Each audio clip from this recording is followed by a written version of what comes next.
with the recording. So to say a very warm welcome to all. It's great to see so many colleagues from, as we said, different parts of the world.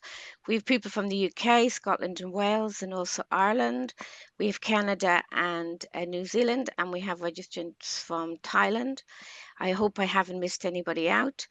So the presentation you see is being recorded, and it's going to be for approximately 45 minutes, and then we'll have discussion. And of course, you can put discussion questions and so on in the chat.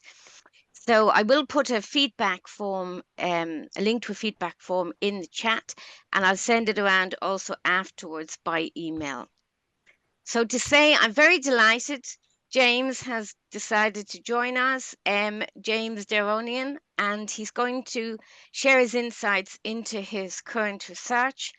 He did a talk at our symposiathon in December, so you may like to look at the recording of that, about National Teaching Fellowships, and he's now undertaken more in-depth research around that. So James's talk is National Teaching Fellowships, Tokenism, or the Genuine Article. So James, it's over to you. Okay. Hello, everybody. I can say good morning from England. Very warm welcome to you wherever you are on the planet. As is my wont, I've marginally changed the title to "Is the Award Worth the Effort?" And I'm going to be speaking to "Is the Award Worth the Effort?"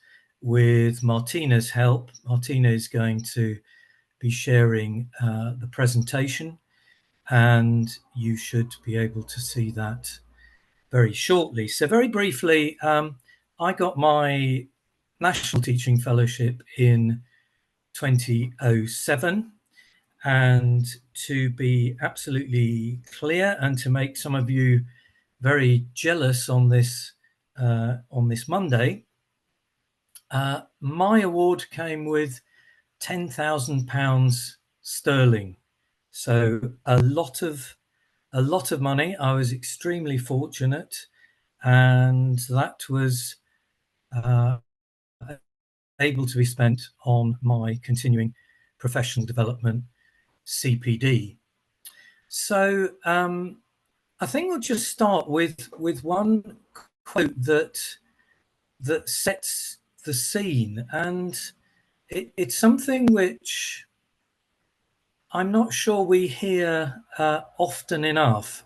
So there are things that I'm going to say which are specific to the United Kingdom, but there are a lot of the things that we're going to discuss that are general principles and raise general issues. And here's one of them. This is from an organization that represents 142 United Kingdom higher education institutions. So it's called UUK, Universities UK. And the quote is, in 2021-22, the total reported income of UK higher education institutions was around £44 billion. Around half, 23.4 billion of this income was sourced through tuition fees. So I'll say that again, around half of university income for these 142, and I've not cherry picked, I literally went online and sourced this. So what that means is, for English universities and those in the UK, and I'm fairly sure that I would be speaking across the planet, but in this particular case, you have over half of university income coming from teaching.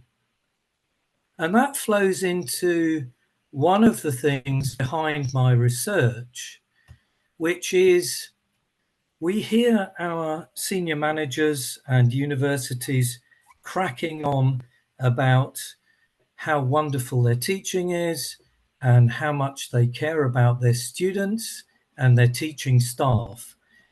But I'm not so sure. And that's what I want to look at in detail with the second slide. So I'm delighted to see that there's a comment in the chat already where Peter has aligned himself with me as another of those that received significant money from what was a government pot through an intermediary organisation. So I want to talk about what we're covering in this 1 hour session. And incidentally, I probably will chunter a technical term in English for about 30 minutes, and then we'll open it up to the floor. And the discussion section can be recorded, and I think it would be useful if it is, in terms of transparency. But equally, if people are unhappy with that, I'll certainly go with the consensus. So secondly, in terms of signposting, I'm looking at why go into this particular topic of looking at people like myself and all of you who are listening in, those of us who have got these awards, which are prestigious. Why is it that they started off life with money attached to them, and over time that money has withered and disappeared? And in particular, I want to look at some of the early findings about whether universities individually have picked up that slack. Have they financially immediately rewarded their National Teaching Fellows, their excellent teachers as judged by peers, with any sort of funding? Discussion, and then we can have some last words. Hopefully not the last words ever, but just last words as far as this presentation is concerned. So on to the next slide. It's important for me, I think, in relation to you, to be as clear and to try to be as honest in terms of who I am. So I am a 66 years young academic, mainly an academic teacher, but also a researcher. I've been involved in lots of different teaching and rural community development work, whether it is consulting or whether it's teaching, whether it is practicing with small communities. I also do quite a bit of external examining. So here is my hypothesis, which is, after all, just a fancy social science way of talking about what is my hunch, what is my prejudice. We all have those prejudices, and here comes mine. And please bear in mind that I set these down before receiving answers in the form of survey responses, because I wanted to indicate where I'm coming from. So the first one is a real old chestnut, and I think this is one that people around the world will relate to. That academic teachers remain poor relations to our primarily research colleagues. And I think we can see that in terms of the traditional promotion routes that still exist within universities.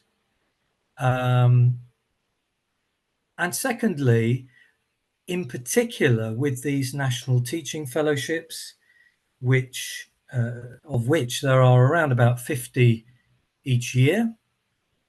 So at the moment in the United Kingdom, we have just over 600 of them, 608 in fact. And my prejudice is that basically, if we're lucky, we National Teaching Fellows receive a pat on the head, a rather patronising few words, well done, chaps and chapesses. But there is no direct financial reward. So I emphasize direct because we'll come on to some of the indirect rewards as we go along. But just on the basis of an intergenerational inequality, it seems ludicrous to me that in the year 2000, those successful would be getting project finance to the tune of £50,000, which was for teaching related projects. That then became £10,000 to individuals like myself. That then reduced to £5,000. And guess what? In this age of austerity, it is now at zero. And as I mentioned, I make no bones about it. I think that is a disgrace and a disrespect to academic teaching staff. So if we move on, as mentioned, Cinderella. So Cinderella may not be familiar to all listeners. It's a children's story. It is a fable. And basically, if you call something a Cinderella, it means that you've been forgotten. Cinderella in the story was not allowed to go to the party, but then she snuck in and became successful. So again, I'm coming from the perspective that we are the forgotten. That is the teaching staff at universities. We are broadly taken for granted, even though, as I mentioned right at the start, the majority of your university's income will come from teaching and tuition fees, not from research, not from consultancy. So why do the researchers have all the good tunes? And let's take a look at why that might be. So I had the gauntlet thrown down to me. I wanted to make a presentation at the Association of National Teaching Fellows gathering during last year, but very reasonably, they said to me, "You're sounding off too much, Derounian. You need to get evidence to back up what you're saying." So I took a very simple route and posted onto SurveyMonkey in June 2024 for 1 month, 10 questions around National Teaching Fellowships using a platform which is an electronic circulation to the 608 National Teaching Fellows.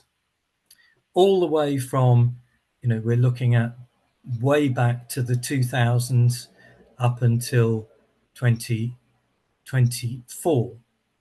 And I think the first thing that I would like to highlight is the response rate. And you can see there that I got 158 out of not 660. 660 was the overall figure, but it came down to 608 on the basis that a number of National Teaching Fellows chose not to be on the circulation. So I didn't get through to them. But it was 158 out of 608, 26%, around 1 in 4. So I was quite chuffed with that at the beginning. I thought to myself, this is pretty good. This was anonymous. It was 10 questions. SurveyMonkey very helpfully said to respondents that it would take them the grand total of 5 minutes to complete. I think that was a bit ambitious. I reckon it was probably 10 to 15. So this was not a big taxing undertaking. However, I have to say, moving on to the next slide, that I rapidly became somewhat jaundiced. So these are clearly illustrative findings that that we're discussing today. And I will, Cindy, go into why I think some people did not take part. And I think there are several reasons. 26% replied, great. I think, you know, that was not too bad, using English hyperbole. But 74% of my colleagues did not reply. And I think that is really bad.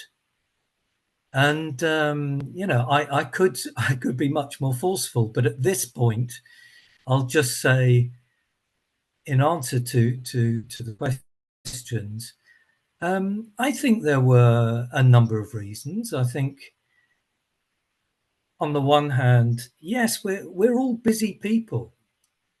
We are. There is busyness, and I understand that. I think, secondly, that this was a circulation of people, as I say, from the early 2000s right up to date. And one of the findings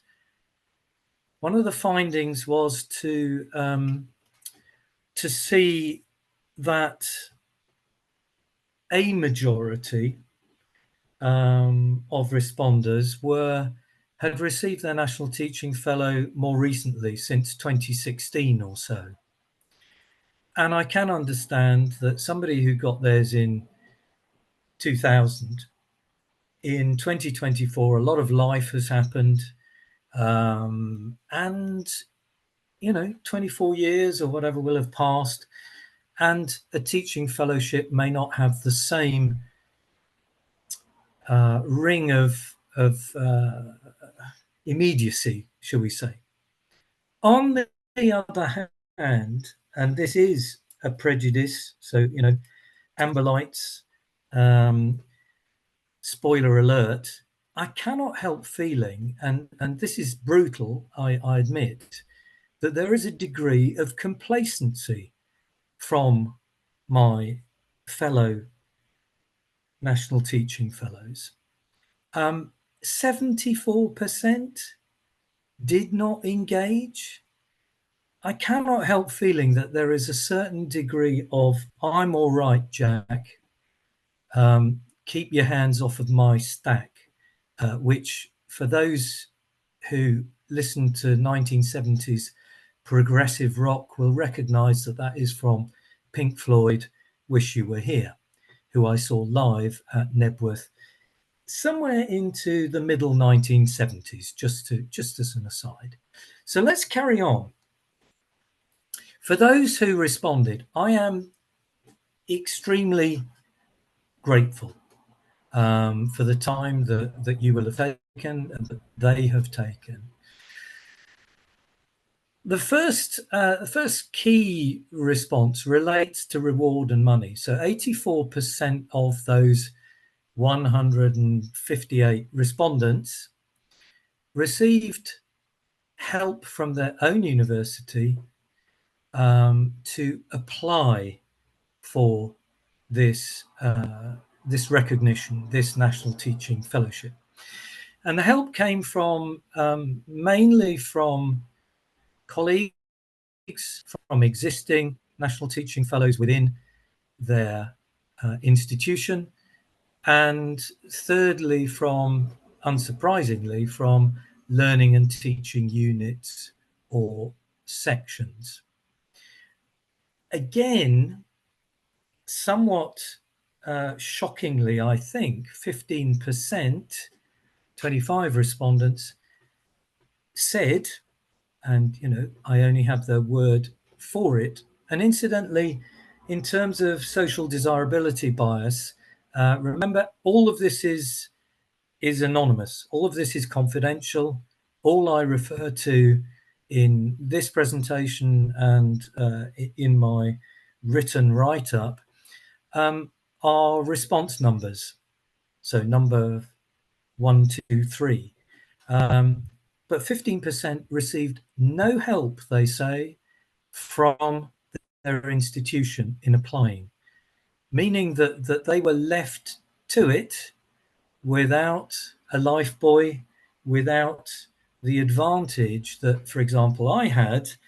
And I'll give a quick shout out for Professor Mick Healy, who very kindly assisted me in my application. So moving on again, of those 63% of the 158 respondents, their fellowship came with money. And that was through government into, first of all, one organisation which now has become another, called Advanced Higher Education. So this was direct government money. However, 37%, 25 respondents, received no money at all. So again, there is this issue around equity and parity. And as I mentioned, only 10 respondents, once the government money disappeared,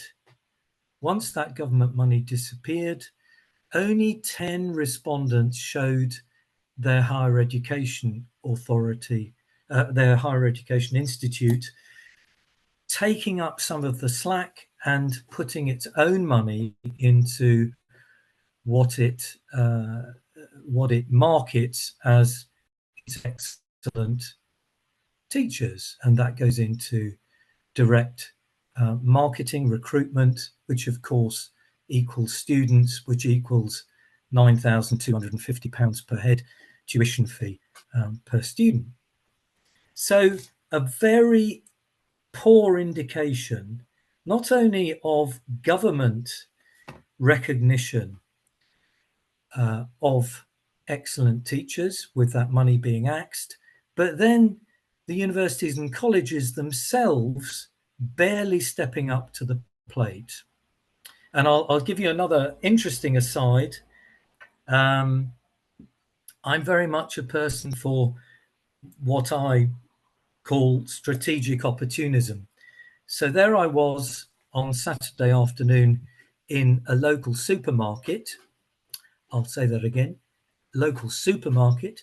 And I came across the head of learning and teaching at a university that shall remain nameless, but discovered that his university, in one of the big cities in the UK, does put money in. So it's interesting when you open yourself up to the possibilities of information transfer. It can come from unusual quarters.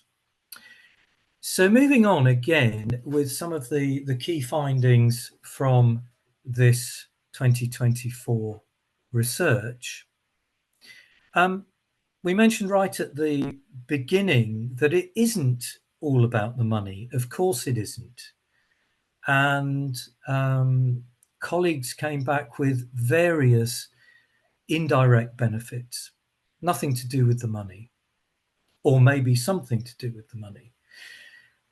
So these indirect benefits, I just list a few. There were plenty more, and to keep your attention, not to bore the pants off you, here are just a few. So one of the indirect benefits was joining if you like, an elite club of teaching and learning enthusiasts as a network within their own higher education institute, but also that network of energizing colleagues in the wider association of national teaching fellows. Second one is definitely back to money. So the time and the money to complete a postgraduate degree. So this individual was able to offset some of their money received in order to undertake and complete their PhD. And that ties in with this quote, number 3. I'd have been completely unable to gain a doctorate without the funding. Not the same person as the previous point, incidentally.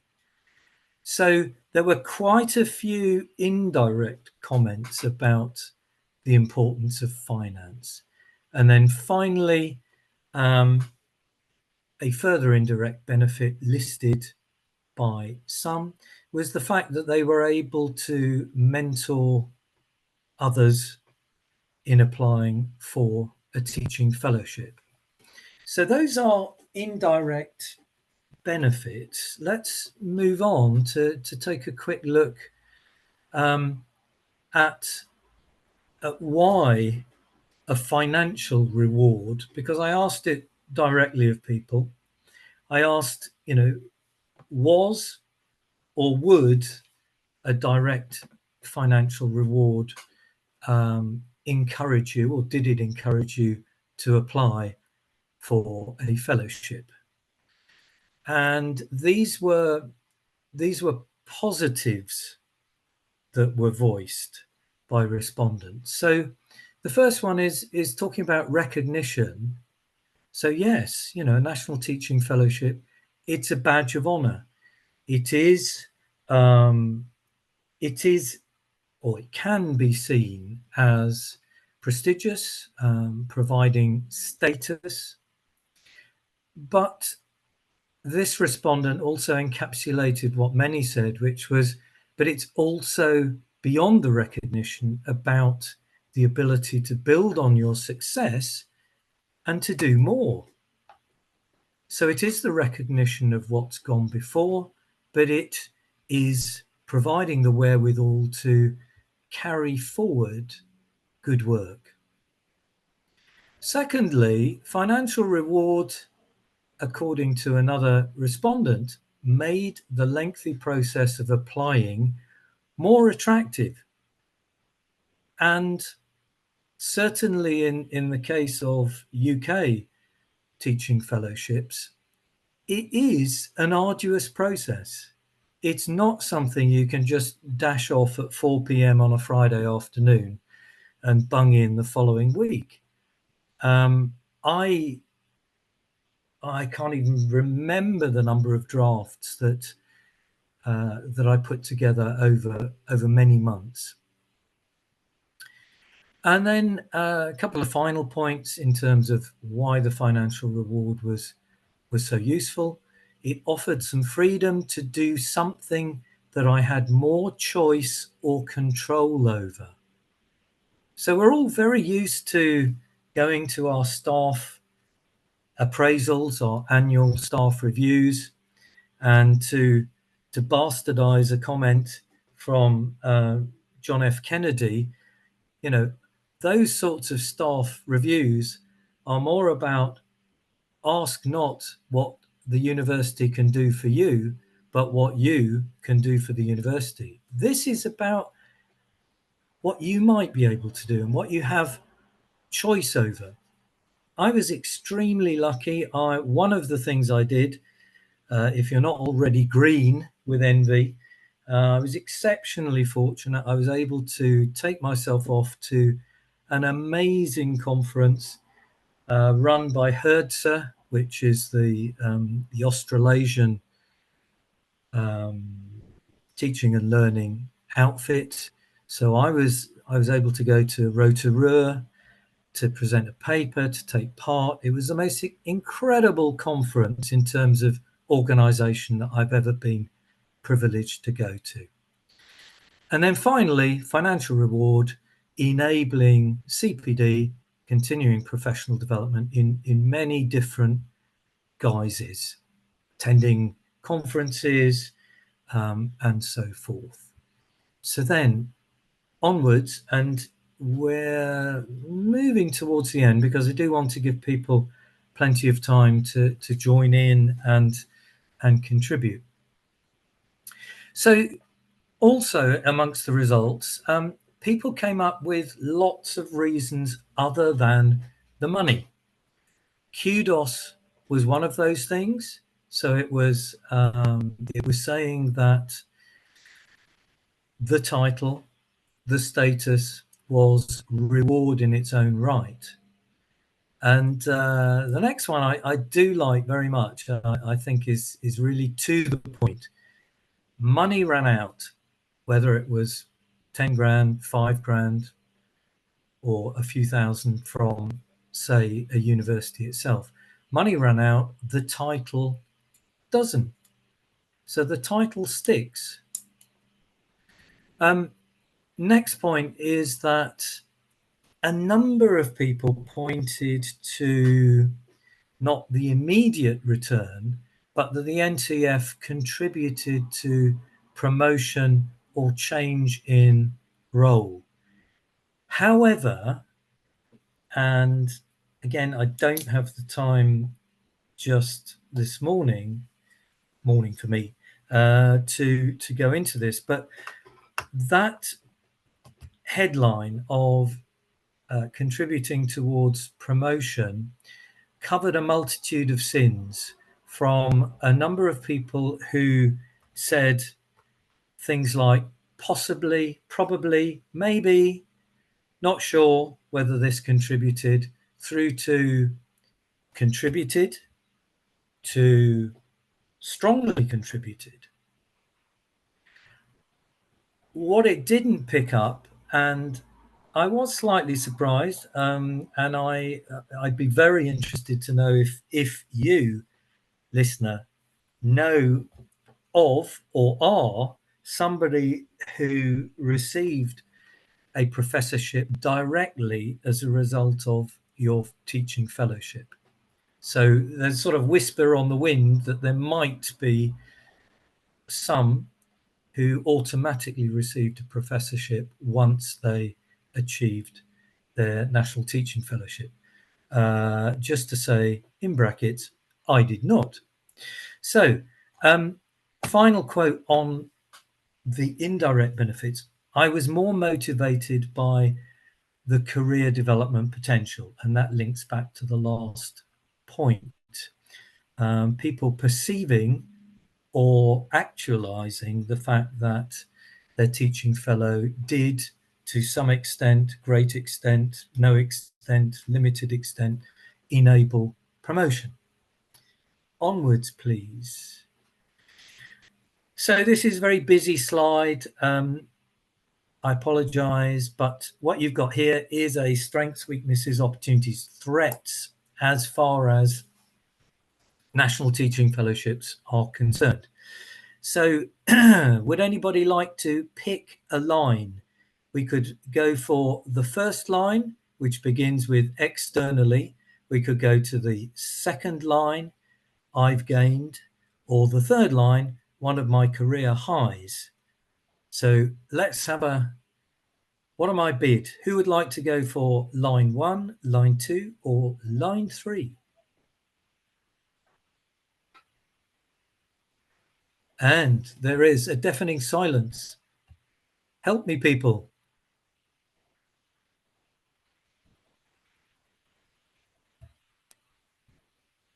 They've all gone to sleep, Martina.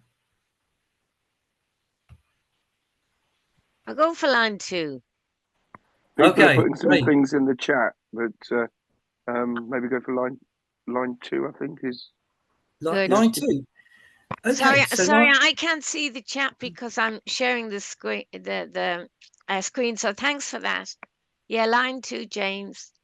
Lovely. Thank you very much. So line 2. So we're going to go through strengths, weaknesses, opportunities, threats. So a strength of National Teaching Fellowships voiced by, as you can see, a number of respondents, including 18, 33, 93, 151.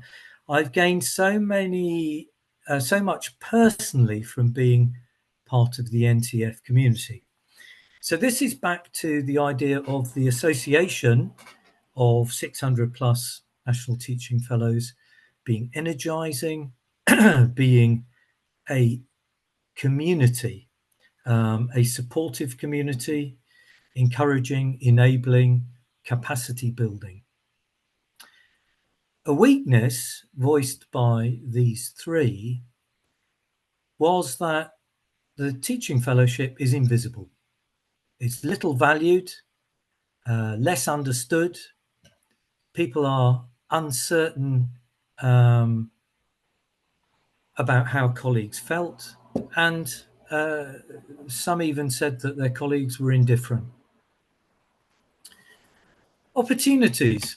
So an opportunity voiced here in terms of National Teaching Fellows is, if we're serious about teaching on a parity with researchers, then professors deliver inaugural lectures. Why not inaugural teaching fellow lectures? And then finally, threats. And there were some pretty nasty black threats. So negative feedback, jealousy from colleagues. There was even several instances of senior managers trying to claw back money or poo-pooing the award, belittling the individual. So those just give you a flavour. There were many more which are included in the write-up that I've made, which I will be releasing as widely as anybody is interested. And I do intend to, at least to pitch, to present ANTF, the Association of National Teaching Fellows, in 2025, unless, of course, there is a rush of offers from around the planet. So onwards towards the end of this and going into, so that's just to make sure you're awake. Feel free to, yes, that is the younger James. And at that point I had hair, lovely black hair. And as you can see, I was a style merchant with a tie and a tank top. So I won't tell you roughly what age that was, but that was taken in the northeast of England, close to a place called Bamborough Castle. So moving towards a conclusion, Martina. In conclusion, there's that issue that 158 out of 608 teaching fellows, 26%, responded to the survey. Hooray! Therefore, 453 out of those 608 did not provide a response, 74%. Boo! So the responses can be considered as illustrative. I can't claim it's representative. It is illustrative. And if you, so if we go to the next, whoops. Oh no, I didn't mean that. But we can skip. I mean, basically, I was really rehashing. I was recapping. So I'll go straight to the last one. As I mentioned, a fair number of NTFs believed their fellowship to a greater or lesser extent did contribute to a successful bid for promotion, but 30, almost 1 in 5, said that they had received nada, zip indirect benefits as a result of their award. And as I mentioned earlier, there were a number who prefaced their indirect gains with words like possibly, potentially, I think it was recognized. So, final point, as an academic, I cannot leave you without saying that clearly there could be further research here, not least, where on earth were the rest of those National Teaching Fellows? But we shouldn't end on a negative. My positive is I certainly remain a very proud and certainly a zealot for teaching, because it's all very well having wonderful researching, and clearly that is needed, not least by us as teachers, but also you can't just have research which winds up in a journal published months or even years out of date and read by 3 people and a dog. We need the teachers, we need the communicators to take findings out to the people. Thank you very much indeed. I look forward to discussion.